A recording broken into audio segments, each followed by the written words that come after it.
વડગામના ધારાસભ્ય જિગ્નેશ મેવાણીના નિવેદન બાદ હાલ ગુજરાતના રાજકારણમાં ગરમાટો જોવા મળી રહ્યો છે. પોલીસ સામે કરાયેલી ટીકા બાદ જાણે રાજ્યમાં પોલીસ વર્સિસ વિપક્ષ જેવી સ્થિતિનું નિર્માણ થયું છે. આ સિલસિલામાં હવે ગુજરાતના ફાયબ્રાન્ડ નેતા અને પૂર્વ ધારાસભ્ય પ્રતાપ દુધાતે સુરતની મુલાકાત લઈ સરકાર અને પોલીસ વિભાગના કેટલાક અધિકારીઓ સામે મોરચો માંડ્યો છે. આજે સુરતમાં યોજાયેલી એક પ્રેસ કોન્ફરન્સમાં પ્રતાપ દુધાતે ડ્રગ્સ ભ્રષ્ટ પોલીસ અધિકારીઓ અને ભાજપના ધારાસભ્ય કુમાર કાનાણીના પત્રોને ટાંકીને રાજ્ય સરકાર પર આકરા પ્રહારો કર્યા હતા. ગુજરાતમાં છેલ્લા એક સપ્તાહથી ડ્રગ્સ અને નશાના કારોબારનો મુદ્દો ટોચ પર છે. આ મુદ્દે સરકારને ઘેરતા સુરત આવેલા પ્રતાપ દુધાતે જણાવ્યું હતું કે પંજાબ ડ્રગ્સના કારણે ઉડતા પંજાબ તરીકે ઓળખાતું હતું ને ત્યાંની યુવાની બરબાદ થઈ હતી. આજે ગુજરાતની સ્થિતિ તેનાથી પણ બદતર બની રહી છે. ગુજરાત હવે ઉડતા ગુજરાત નહીં પરંતુ ઝૂમતા ગુજરાત બની ગયું છે. તેમણે ગંભીર ચિંતા વ્યક્ત કરતા કહ્યું કે પહેલા સુરત અને અમદાવાદ જેવા મેટ્રો શહેરોમાં રેવ પાર્ટીઓના કિસ્સા સંભળાતા હતા, પરંતુ હવે સ્થિતિ એવી છે કે ગામડાઓ સુધી ડ્રગ્સના ઇન્જેક્શન અને પડીકીઓ પહોંચી ગઈ છે. દારૂ અને ડ્રગ્સ એ કોઈ એક પક્ષનો નહીં પણ સમગ્ર જનતા અને આવનારી પેઢીના ભવિષ્યનો પ્રશ્ન છે.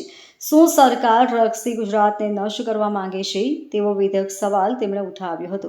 રાજ્ય પોલીસની કામગીરી પર સવાલ ઉઠાવતા દુધાતે કહ્યું હતું કે ગુજરાત પોલીસ સંસ્કારી અને વિવેકી હોવી જોઈએ, પરંતુ અત્યારે પોલીસ લાજવાને બદલે ગાજવાનું કામ કરી રહી છે. તેણે સીધો પડકાર ફેંકતા કહ્યું કે હું ગુજરાત પોલીસને ચેલેન્જ કરું છું કે જો તમારામાં હિંમત હોય તો નિર્દોષ લોકોને કે કોન્સ્ટેબલોને દબાવવાને બદલે ડ્રગ્સ માફિયાઓને પકડો. જો તમે ડ્રગ્સ માફિયાઓને પકડશો તો કોંગ્રેસ તમારું જાહેરમાં સન્માન કરશે.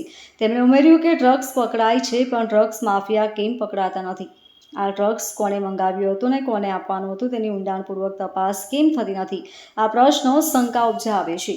અંતમાં દુધાતે ડ્રગ્સના દૂષણને ડામવા માટે સરકાર પાસે માંગ કરી હતી કે ડ્રગ્સની લતમાં ફસાયેલા યુવાનોને બહાર કાઢવા સરકારે કેટલા આઇસોલેશન સેન્ટર ખોલ્યા છે તેનો હિસાબ આપે. તેમણે જાહેરાત કરી હતી કે વ્યસની લોકોને મદદ કરવા માટે કોંગ્રેસ હેલ્પ સેન્ટર શરૂ કરવાનો પ્રયાસ કરશે.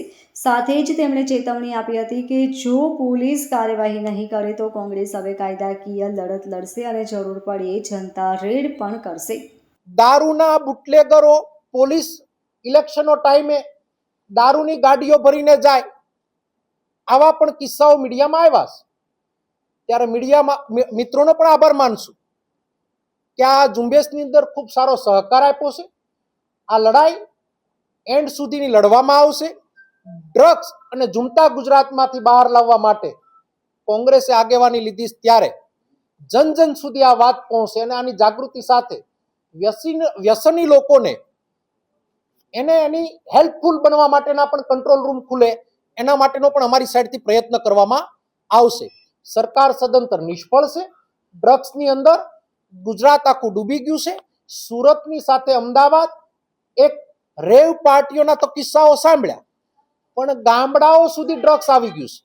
ગામડાની ગલીઓ સુધી ઇન્જેક્શનો આવી ગયા છે, એમડી ડ્રગ્સો આવી ગયા છે.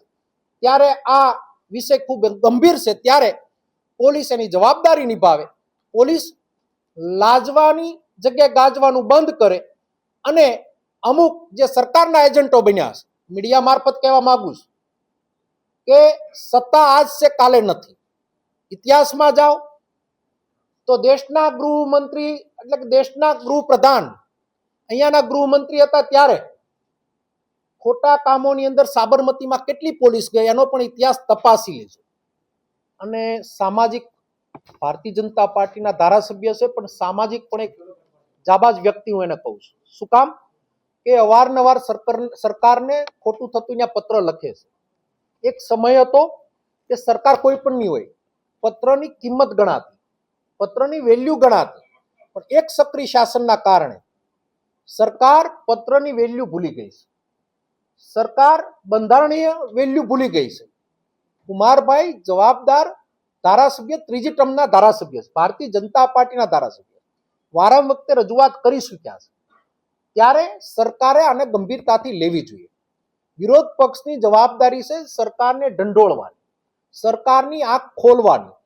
હંમેશા વિરોધ પક્ષ વાત મૂકે તો સરકારે એને સાંભળવી જોઈએ, એને સમજવું જોઈએ.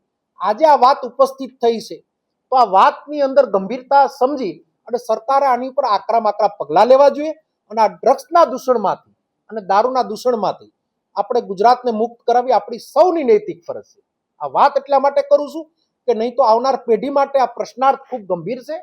તમારા કે મારા પરિવાર અને સૌ પરિવાર માટે ગંભીર પ્રશ્ન છે. ત્યારે ડ્રગ્સની ઝુંબેશને આપણે ખાલી એક ઇવેન્ટ સમજી એક મેરેથોન કરીને આપણે મૂકી દઈએ એ વ્યાજબી નથી.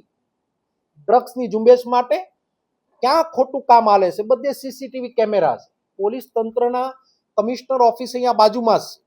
એની ઓફિસમાં બેઠા બેઠા જ્યાં ખોટું હાલે એને કેમેરામાં 50% તો એના કેમેરામાં દેખાયેલું છે. ત્યારે કમિશનર સાહેબની સાથે ગુજરાતના પોલીસ આની આગેવાની લઈ અમે એને સપોર્ટ કરશું. Bureau report LK star news Surat.